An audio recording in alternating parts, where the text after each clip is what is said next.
Olá, sejam muito bem-vindos a mais esta aula do Instituto da Ala São Bento do Sul, de A Igreja de Jesus Cristo dos Santos dos Últimos Dias. E o assunto hoje é a Epístola de Gálatas. Nós encaramos sempre um desafio ao estudar as epístolas de Paulo, porque não sabemos ao certo o que provocou a escrita da carta. Nesse caso, parece ser alguma situação que Paulo tomou conhecimento. Então imaginem só, podemos comparar quando ouvimos somente um lado da comunicação telefônica e imaginamos o que está sendo dito do outro lado. Então é assim que nós tentamos remontar o motivo pelo qual Paulo escreveu a epístola. Ele falava a Galácia, que é a região central da Ásia Menor, o que hoje é a Turquia. Essa carta seria como uma correspondência circular a ser lida pelas congregações da área. Como hoje, nós temos a carta da primeira presidência a ser lida na reunião sacramental. Talvez esta seja uma das cartas mais emotivas de Paulo. O problema que aborda era o dos falsos mestres, como vimos com os coríntios, especialmente em 2 Coríntios. Então, em Gálatas, capítulo 1, do versículo 1 ao 5, nós vemos a apresentação de Paulo e a autoridade dele. O que não está presente nessa epístola é aquela sessão de louvor, ou seja, aquela sessão de elogios que Paulo faz em outras epístolas. Paulo, ele já vai direto ao assunto, metendo o dedo na ferida, como podemos checar no versículo 6. Gálatas, capítulo 1, versículo 6. E ele diz o seguinte: maravilho-me de que tão depressas passasseis daquele que vos chamou a graça de Cristo para outro evangelho. Então Paulo já começa falando e mostrando a que veio. Esse termo outro evangelho vai aparecer repetidamente nesta epístola. A questão era aquela velha história que nós já discutimos várias e várias vezes. Judeus cristãos ensinando aos gentios cristãos que eles deveriam ser circuncidados, ou seja, obedecer à lei de Moisés para serem salvos. E é sobre isso que se trata o versículo 7, que não é outro, mas há alguns que vos inquietam e querem distorcer o evangelho de Cristo. Não era nem que eles estavam ensinando algo contrário ao evangelho de Cristo, outro evangelho, mas estariam distorcendo o evangelho de Cristo. Esse outro evangelho seria essa exigência de serem circuncidados para serem salvos em Cristo. E era contra isso que Paulo estava pregando. E a pergunta é: quão rápido nós passamos para outro evangelho? Ainda que não seja outro, mas um evangelho distorcido por meio daquelas interpretações fantasiosas do evangelho de Cristo. Quão rápido nos deixamos ser influenciados por essas distorções no YouTube, Instagram, Facebook. Gálatas capítulo 1, versículo 8. Mas ainda que nós mesmos, ou um anjo do céu vos anuncie outro evangelho, além do que já vos anunciamos, seja anátema. Então, mesmo que seja eu a pregar outro evangelho, não dê ouvidos, era o que Paulo dizia. Essa pessoa que pregou diferente seja anátema, ou seja, amaldiçoada. Lembrar que a experiência de Paulo na estrada para Damasco foi com o próprio Senhor ressurreto. Era daí que vinha seu testemunho. Não das parábolas ou do que havia sido escrito. Então, Paulo se apegava à ideia da ressurreição e a salvação por meio de Cristo. Isso era o evangelho para ele. As pessoas usam este versículo contra a Igreja de Jesus Cristo dos Santos dos Últimos Dias. Nós não pregamos um outro evangelho, pregamos a Cristo. O que Paulo estava condenando eram esses requisitos extras que condicionavam a sua salvação. Outros que não a fé em Cristo, arrependimento, batismo. Era isso que Paulo estava condenando. E em defesa desses judeus que pensavam assim, eu digo que eles estavam tentando fazer exatamente o que Jesus fez. Circuncidado, observava a Páscoa, ia ao templo. Hoje, nós dizemos que Cristo cumpriu a lei. Mas no Sermão da Montanha, em Mateus 5, no versículo 17, quando ele diz que veio para cumprir, pode ser traduzido como guardar, efetuar, realizar, ou seja, eu vim para fazer tudo o que a lei manda, cumprir a lei. É somente em terceiro NEF que nós somos apresentados a essa ideia de que o cumprir seria tornar a lei completa, tornada cheia, completada até ao máximo. Essa era a luta deles. Se Cristo fez tudo isso, eu também não deveria fazer? Do jeito que o sacrifício expiatório foi feito e com a revelação recebida por Paulo na estrada para Damasco, ele sabia que a resposta era não. Não precisavam fazer estas coisas para alcançar a salvação. Se fizeram, tudo bem, mas isso não deveria ser requerido dos outros. Cristo é quem salva, como vimos aí no versículo 6. Daquele que vos chamou à graça de Cristo. Não era a lei de Moisés ou qualquer coisa extra a essa verdade divina de que Cristo é ele que salva. E Joseph Smith? Ele não adicionou coisas à Bíblia? Sim, adicionamos novos entendimentos. E não é sobre isso que se trata a revelação contínua em que acreditamos, mas sempre com Cristo como figura central. As regras de fé, terceira e quarta, mais especificamente, deixam isso bem claro. Se Joseph tivesse se colocado no lugar de Cristo como centro, sim, ele seria amaldiçoado. O fato não é ele ter adicionado, é ter mantido o fundamento intacto, que é Jesus Cristo. O próprio Paulo iria adicionar a estas coisas que ele ensinava.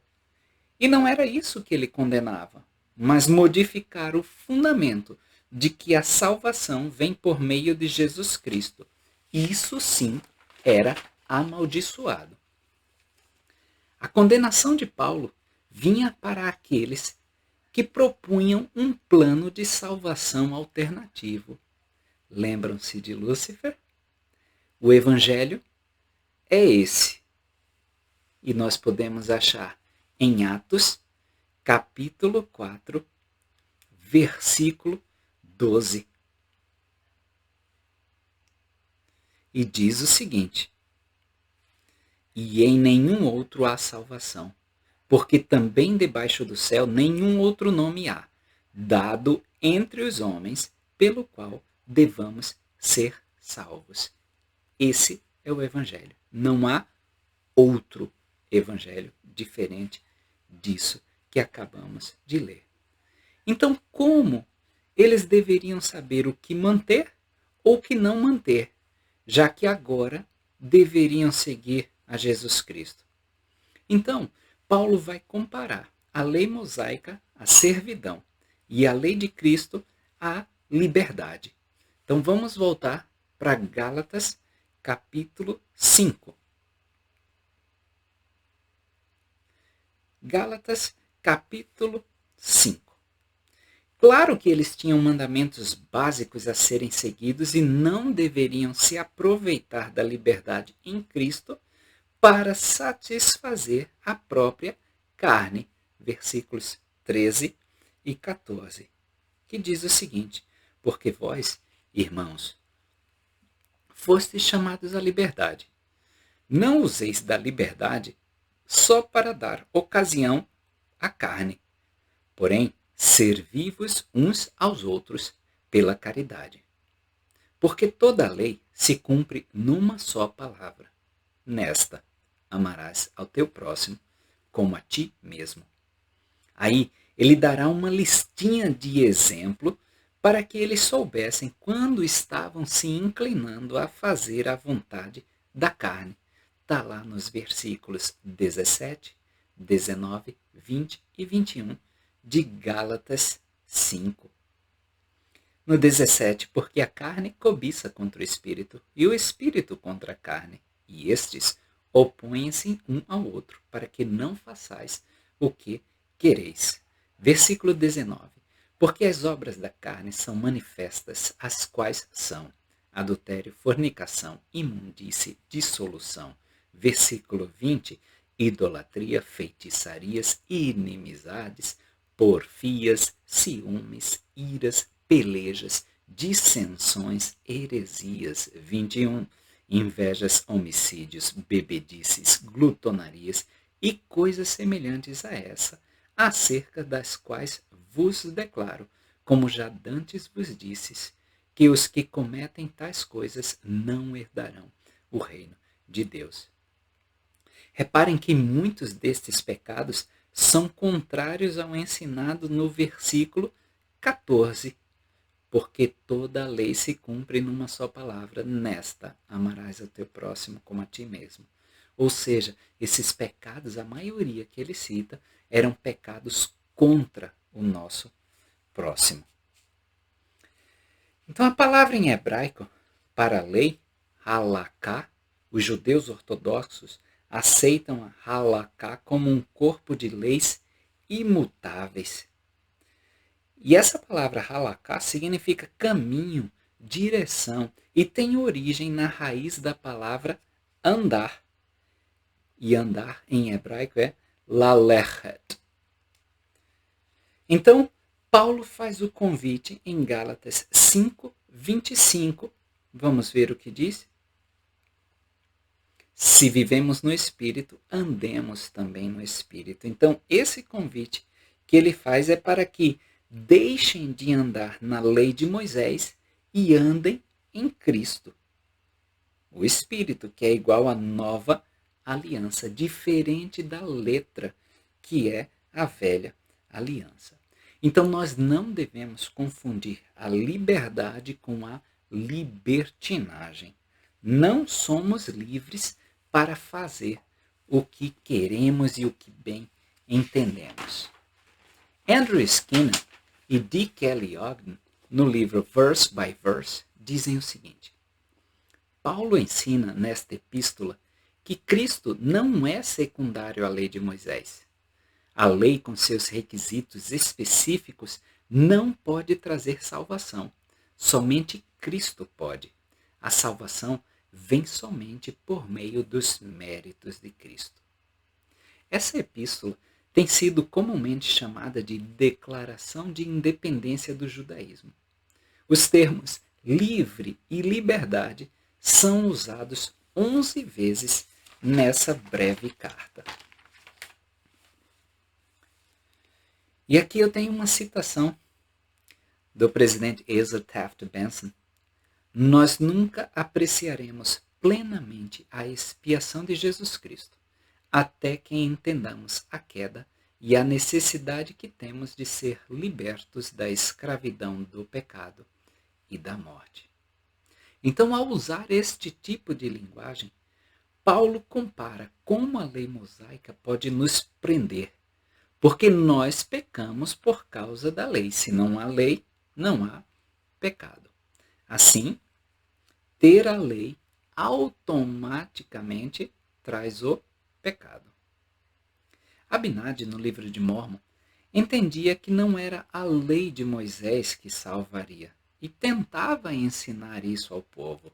Vocês podem conferir em Mosias, capítulo 12, versículo 31, e em Mosias 13, do 27 ao 32.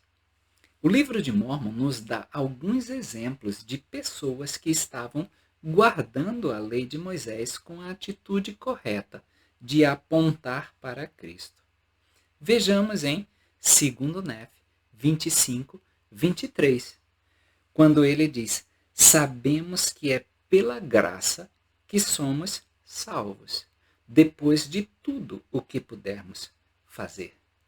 E nós maltratamos muito esta escritura com a nossa interpretação. E o que Nefe queria dizer, basicamente, é que tudo o que podemos fazer por agora é guardar a lei de Moisés até a vinda de Cristo.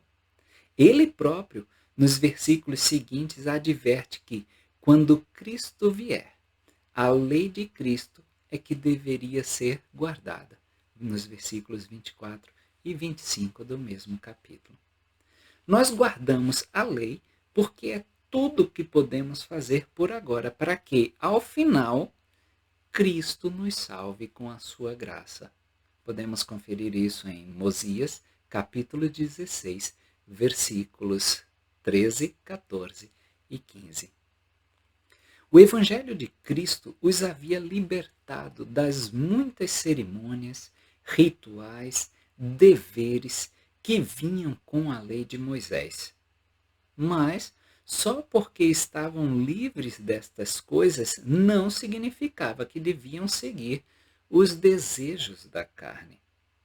A lei que deveriam viver era mais elevada: amor, alegria, paz, longanimidade. Principalmente se levarmos em conta que o público principal, na época desta epístola, era de origem gentia. Quando tinham filhos, aos 8 dias de vida, não o circuncidavam. Então, será que precisavam circuncidar agora? Não foram criados comendo kosher, que são todas as leis que regiam a alimentação dos judeus, para que só comessem animais puros e nada impuro, nada cerimonialmente não limpo. Será que agora eles precisavam comer kosher? Paulo vê estas coisas como costume e não como requisitos para a salvação. Ele está meio que dizendo: se quiser fazer essas coisas porque você foi criado assim, vá em frente. Mas não exija que os outros, especialmente aqueles que não foram criados da mesma forma, tenham que fazer isso para se salvar. E não pense que, se você faz essas coisas, isso lhe trará a salvação. Às vezes, na igreja, fazemos um checklist da salvação. Fui à igreja? Check. Li as escrituras? Check. Paguei o dízimo? Check. E não é assim que seremos salvos. Tudo isso é para nos ajudar a ter um relacionamento com Cristo. Não adianta fazermos estas coisas e não nos concentrarmos na fé em Jesus Cristo. Gálatas parece ser o ponto de partida de todo esse debate sobre fé e obras que surgiu mais tarde no cristianismo. Essas obras seriam as práticas, as obras da lei de Moisés. Ainda há mandamentos, ainda há exigências. Não podemos nos esquivar, por exemplo, do fato do batismo ser necessário para entrar no reino de Deus.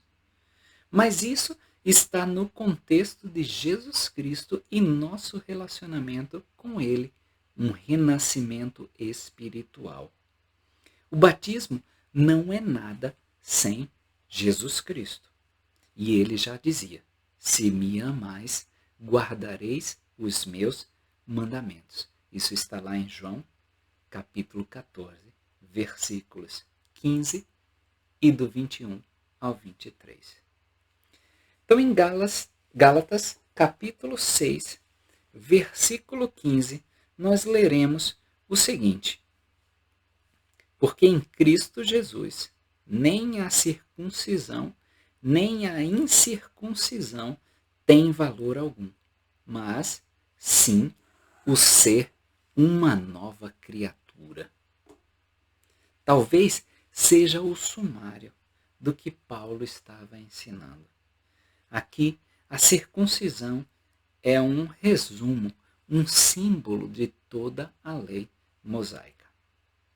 Ainda para entender de vez a ideia de que Jesus foi circuncidado e por isso ainda devemos fazer como ele, Paulo vai remontar a Abraão, que seria pai de todo o judaísmo. Em Gálatas, capítulo 3, versículo 6, nós podemos ler o seguinte: Gálatas, capítulo 3, versículo 6. Assim como Abraão creu em Deus, isso lhe foi imputado como justiça. Isso remete a Gênesis, capítulo 15, versículo 6. Ele deixa claro que Abraão foi considerado justo antes da circuncisão ser estabelecida.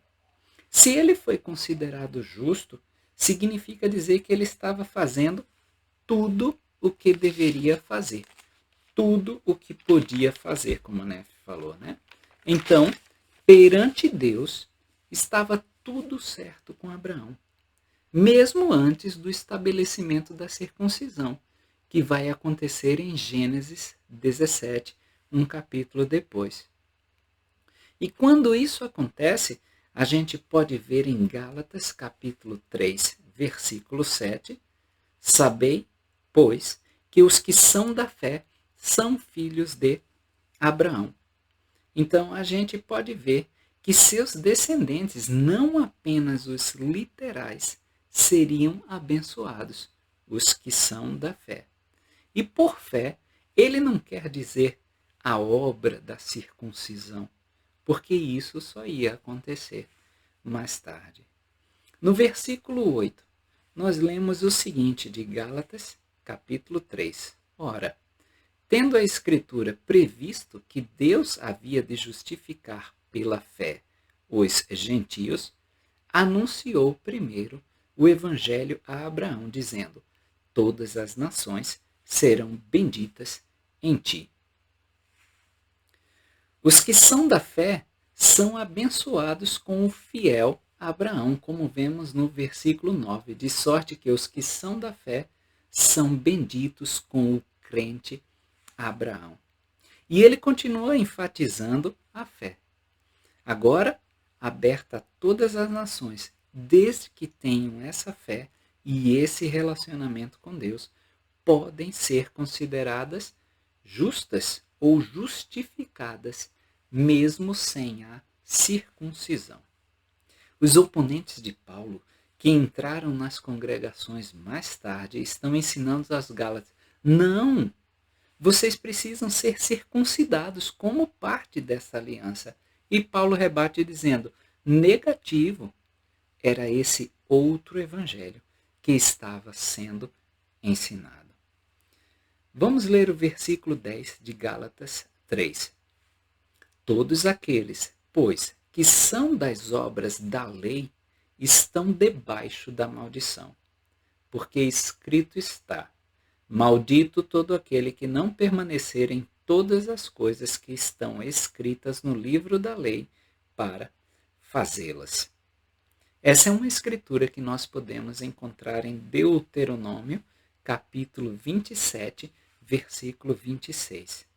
É basicamente impossível guardar tudo o que está na lei. Por isso, ficaríamos sempre aquém de todas as bênçãos de Deus. E Paulo continua no versículo 11. E é evidente que pela lei ninguém será justificado diante de Deus, porque o justo viverá pela fé.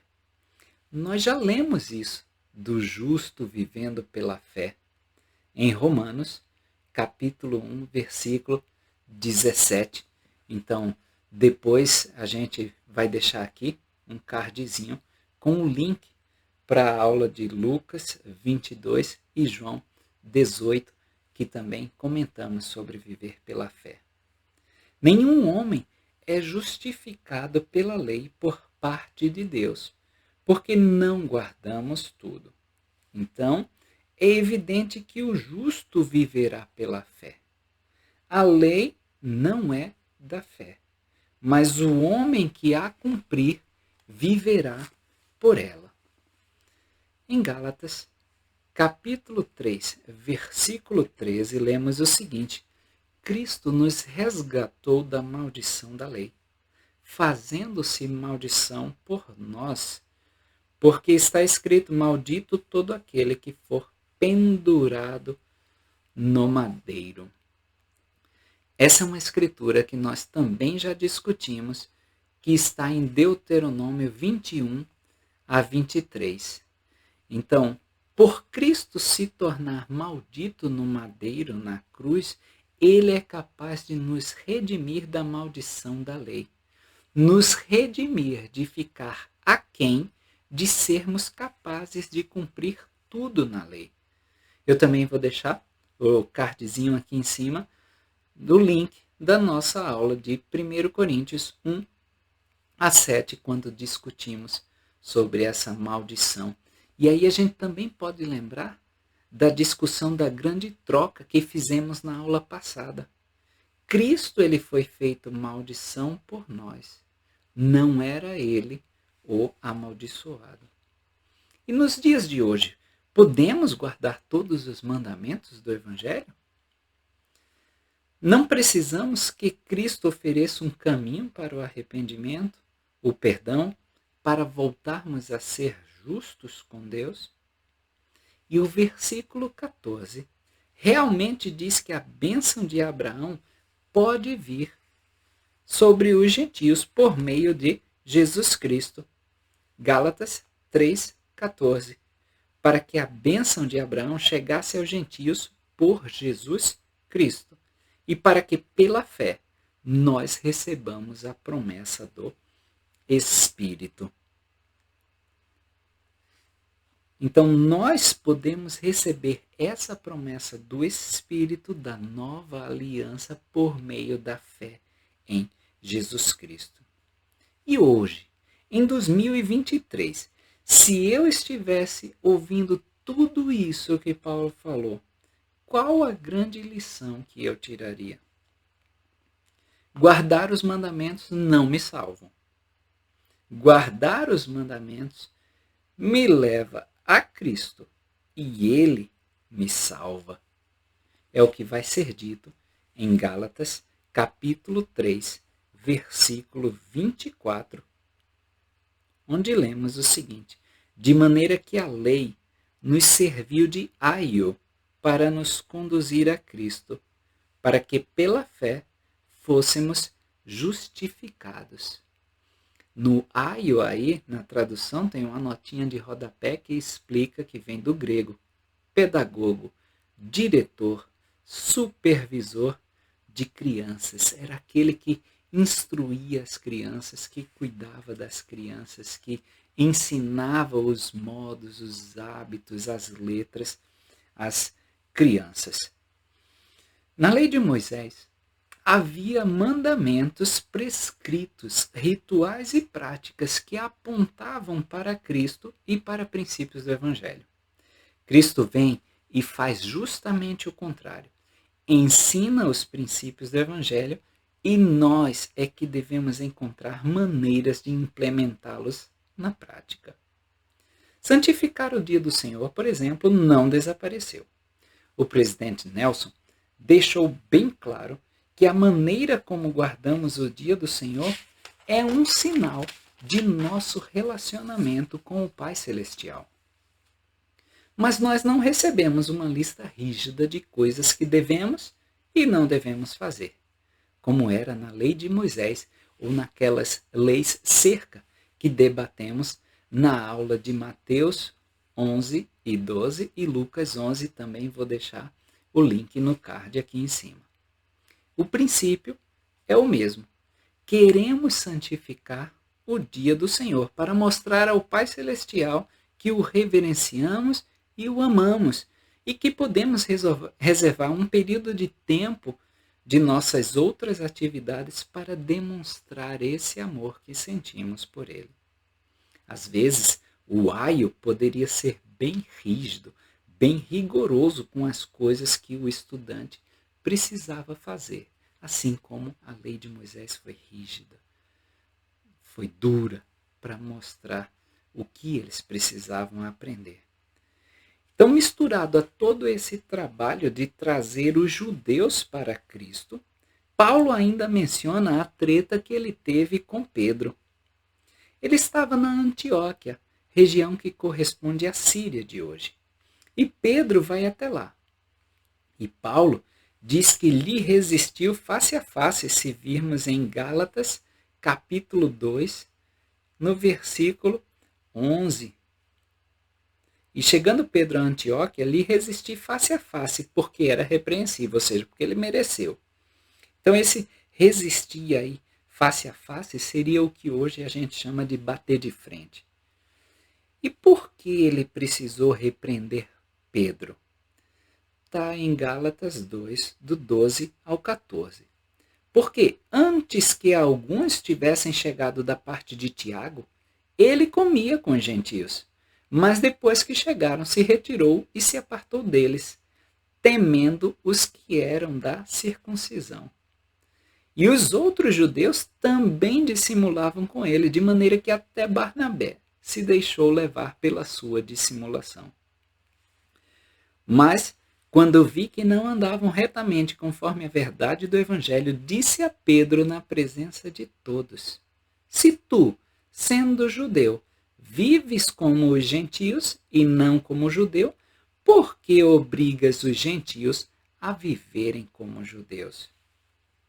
Esse Tiago, que é mencionado aí, era o irmão de Jesus, o líder da igreja em Jerusalém.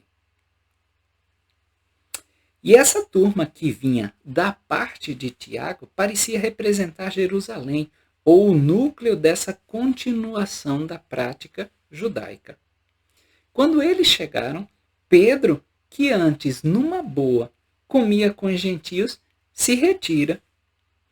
Quando ele diz aí, se apartou deles, temendo os que eram da circuncisão, temendo esses do grupo de Tiago. Outros judeus e até mesmo Barnabé se deixaram levar por essa atitude de Pedro. A gente não sabe o que Pedro estava pensando. Por que ele fez isso? Talvez ele só queria deixar os que vinham de Jerusalém numa situação mais confortável. Talvez, não sabemos. Toda essa questão foi lidada em Atos capítulo 15, que é conhecido como o Conselho de Jerusalém. Eles tentavam decidir o que um gentio faria quando entrasse na igreja e por aí vai. Como seria a relação entre os judeus e os gentios, já que vinham de origens diferentes e com necessidades alimentares diferentes? Só para vocês terem uma ideia concreta de como seria, imaginem que na próxima conferência geral nós ouvíssemos que qualquer membro novo não precisasse mais observar a palavra de sabedoria. É só um exemplo, ok? Só um exemplo. Então imaginem que na conferência geral fosse dito: os membros novos não precisam seguir a palavra de sabedoria. Então, na próxima festa da ala, teríamos bebida alcoólica? Teríamos uma área para fumantes na capela? Isso iria virar as coisas de pernas para o ar. E, de certa forma, era assim que esses judeus crentes estavam sentindo em relação a esses gentios que chegavam. Como é que a gente vai se misturar com eles? O que fazemos com eles quando eles não estão fazendo as coisas que nós fomos acostumados a fazer durante toda a nossa vida? E ainda por cima, que Jesus também fez quando estava vivo aqui na Terra. Os apóstolos modernos também enfrentam discussões acaloradas até chegarem a um consenso pelo Espírito. em um bispado ou um conselho de ala, isso também acontece. Um dos objetivos de Gálatas parece ser o de reunir essa família multiétnica que temos quando confiamos em Cristo. E aí Paulo vai retornar a Abraão, já que fala de família, de semente, com uma alegoria. Primeiro, a gente precisa também ressaltar que quando a gente fala semente de Abraão, a gente basicamente tende a pensar num sentido corporativo, como um grupo. Mas às vezes as escrituras podem estar falando de semente com um S maiúsculo, uma pessoa específica, Jesus Cristo, que vem da linhagem de Abraão, que confiou e teve fé que essa semente com S maiúsculo, Jesus Cristo, viria para trazer a redenção necessária. Então, em Gálatas 4, vamos para o capítulo 4, Paulo, ele vai falar sobre esse conceito de Abraão e da promessa. Gálatas 4, do 22 ao 31, Paulo vai responder àqueles que querem estar sob a lei e tenta explicar por que nós não queríamos estar sob a lei. Então ele vai começar contrastando os dois filhos de Abraão, Ismael, filho da serva Agar, e Isaque, filho da mulher livre Sara. O Monte Sinai, Ismael, traz o conceito de que a lei trará a escravidão, como vemos no versículo 24 e 25. O que se entende por alegoria, porque estes são os dois convênios. Um do Monte Sinai, gerando filhos para a servidão, que é Agar. Ora, Agar é Sinai, um monte da Arábia, e corresponde a Jerusalém, que agora existe, que é escrava com seus filhos. E ele fala aí também, na cara dura, sobre a própria cidade de Jerusalém, que está em cativeiro com seus filhos. Estão sob a lei. Aí ele cita a Jerusalém de cima, como vemos no versículo 26, mas a Jerusalém que é de cima é livre, a qual é mãe de todos nós. Essa é a nova Jerusalém, a Jerusalém celestial. E ele emenda aí Isaías, capítulo 54, versículo 1. E aí, no versículo 28, se nos lembrarmos do Velho Testamento, Isaque veio por conta de uma promessa feita por esses visitantes celestiais a Abraão. Nós podemos ler no versículo 28, porém nós, irmãos, somos filhos da promessa como Isaque. Eles não acreditaram muito quando receberam essa promessa e eles meio que deram risada. É isso que nós lemos nas Escrituras. Essa, inclusive, é a raiz do nome Isaque. Como nos lembramos do Velho Testamento, Ismael estava isacando, ou seja, zombando de Isaque. Ele cita no versículo 29. Sara vê e diz a Abraão para expulsar a mulher escrava e seu filho, pois o filho dela, da mulher escrava, não seria herdeiro com o seu filho, uma mulher livre. O que Paulo tenta mostrar é que Abraão recebeu esta promessa. Ele tinha que ter fé que ainda poderia ter filhos.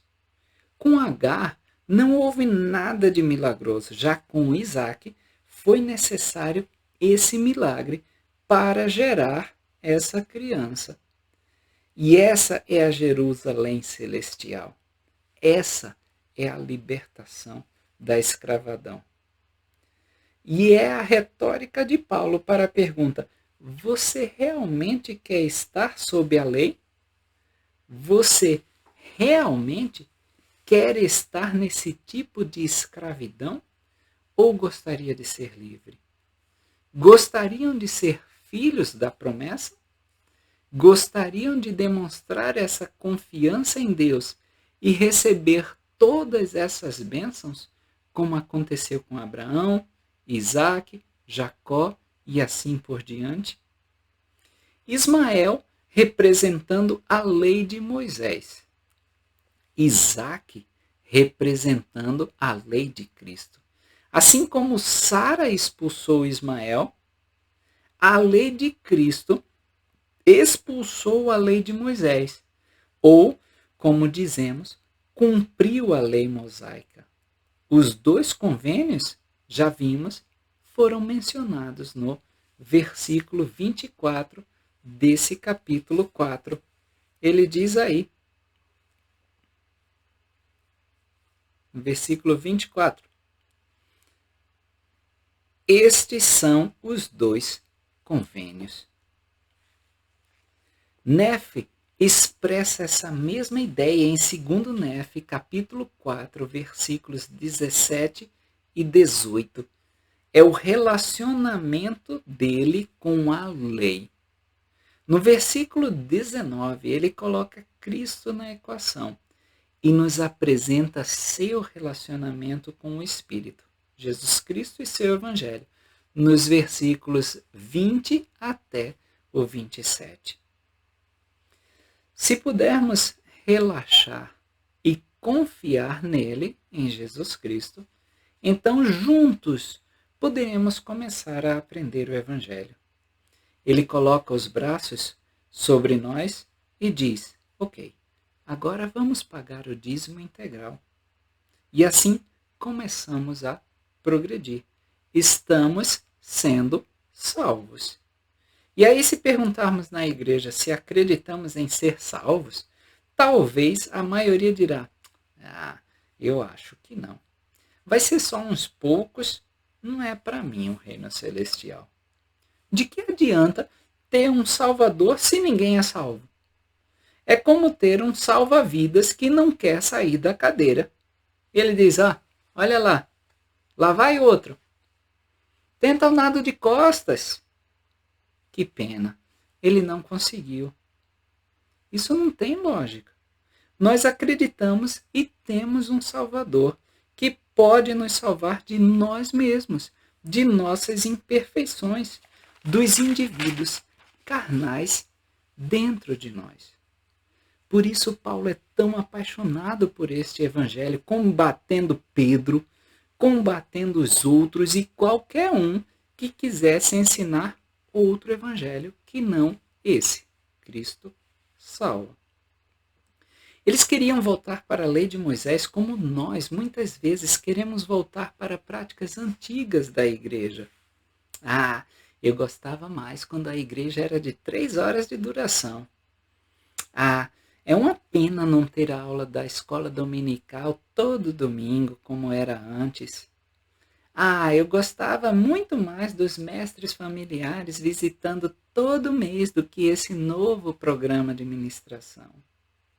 E pegando aí o gancho da ministração, antes nós tínhamos um checklist da visita. Oração, mensagem impressa na liarrona da primeira presidência, checar como está o cumprimento dos mandamentos, perguntar se a família precisa de ajuda, oração, pronto, check, check, check. Agora, não temos muito mais que andar pelo Espírito para saber a real necessidade da família? Como a gente viu em Gálatas 5, 25. Agora nós temos que buscar a revelação sobre o que devemos fazer. Coisa semelhante aconteceu com o Para o Vigor da Juventude, que agora é Força dos Jovens, um guia para fazer escolhas. Agora é o jovem que descobre o seu compromisso com o Senhor. Agora é muito mais pelo Espírito. E é onde Paulo entra com os frutos do Espírito. Escritura famosa está em Gálatas, capítulo 5, versículo 22. Mas o fruto do Espírito é caridade, alegria, paz, longanimidade, benignidade, bondade, fé, mansidão, temperança. Esses frutos podem ser uma ajuda ao longo do caminho e não o resultado final de se ter o Espírito. Não é nada dramático, mas é aquela sensação agradável e a confiança de que eu estou no caminho certo. De que não sou perfeito, mas eu estou me esforçando. E aí, lemos Gálatas 5:26 junto com Gálatas 6, capítulo 1. No versículo 26 diz o seguinte: não sejamos cobiçosos de vanglórias, irritando-nos uns aos outros, invejando-nos uns aos outros. Capítulo 6, versículo 1. Irmãos, se algum homem chegar a ser surpreendido em alguma ofensa, vós, que sois espirituais, corrigi o tal com espírito de mansidão. Guarda-te para que não sejas também tentado. Se temos o Espírito, seremos pacificadores. Não queremos nos elevar acima dos outros. Não há essa de judeu versus gentio. Os frutos do Espírito nos ajudam a alcançar essa mansidão. Perceber que todos são amados do Pai Celestial, são filhos de Deus e semente de Abraão, tanto quanto eu sou. E aí eu tenho uma citação do elder Richard G. Scott, no discurso de outubro de 2009, intitulado Receber Orientação Espiritual. Ele diz o seguinte: a influência do Espírito Santo pode ser obscurecida por emoções fortes como raiva, ódio ou medo. Isso é como tentar saborear o delicado sabor de uma uva enquanto se come uma pimenta jalapeno. Um sobrepuja completamente o outro. Esses frutos do Espírito estão presentes em nós quando temos um relacionamento íntimo com Cristo. Reparem o relacionamento de Paulo em Gálatas, capítulo 2, versículo 20. Vamos ver o que ele diz aí. Gálatas, capítulo 2, versículo 20. Já estou crucificado com Cristo e vivo, não mais eu, mas Cristo vive em mim. E a vida que agora vivo na carne, vivo-a na fé do Filho de Deus, o qual me amou e se entregou a si mesmo por mim. Ele diz aí, estou crucificado com Cristo, e pode ter dois sentidos. No primeiro, eu estou me livrando das coisas da carne, da dependência da lei. A vida de Paulo girou 180 graus de quem perseguia a igreja para quem pregava a Cristo. Sua vida anterior foi crucificada. E aí, em Romanos, é o segundo sentido, a gente pode ler isso em Romanos 6,4, ele fala como uma espécie de batismo, que você morre e ressuscita para uma nova vida. Agora, Cristo vive em mim. Não é mais o Paulo, mas uma refração da luz de Cristo que ele compartilha com o mundo. A gente pode ver isso em Gálatas, capítulo 6, versículos 14 e 15. Mas longe esteja de mim gloriar-me, a não ser na cruz de nosso Senhor Jesus Cristo, por quem o mundo está crucificado para mim, e eu para o mundo. Porque em Cristo Jesus nem a circuncisão nem a incircuncisão tem valor algum, mas, sim, o ser uma nova criatura. Então é isso que importa para Paulo, sermos uma nova criatura. Lembrem-se da metamorfose da lagarta em borboleta, uma nova criatura. E aí trago uma citação de C.S. Lewis. Imagine-se como uma casa viva. Deus entra para reconstruir essa casa. A princípio, talvez você consiga entender o que ele está fazendo. Ele está consertando os ralos, os vazamentos do telhado e assim por diante. Você sabia que esses trabalhos precisavam ser feitos e, por isso, não se surpreende.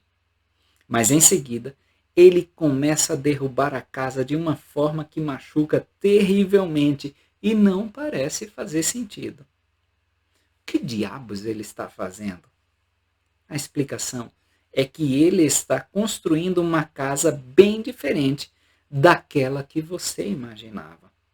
Está construindo uma nova ala aqui, colocando um andar extra ali, erguendo torres, fazendo pátios. Você pensou que seria transformado em um chalé decente, mas ele está construindo um palácio. Ele mesmo pretende vir morar nele. Paulo amava essas pessoas e estava disposto a pagar o preço que fosse para ajudar os outros a se achegarem a Cristo, como vemos em Gálatas, capítulo 6, versículo 17. Quanto ao mais, ninguém me perturbe, porque trago no meu corpo as marcas do Senhor Jesus Cristo. Paulo se dispôs até a escrever de próprio punho esta carta, como vemos no versículo 11. A gente já discutiu que ele geralmente ditava as cartas para que fossem escritas. Mas essa, no versículo 11, vede com que grandes letras vos escrevi por minha mão. Ele se orgulha por ter escrito sozinho e ainda mais com grandes letras.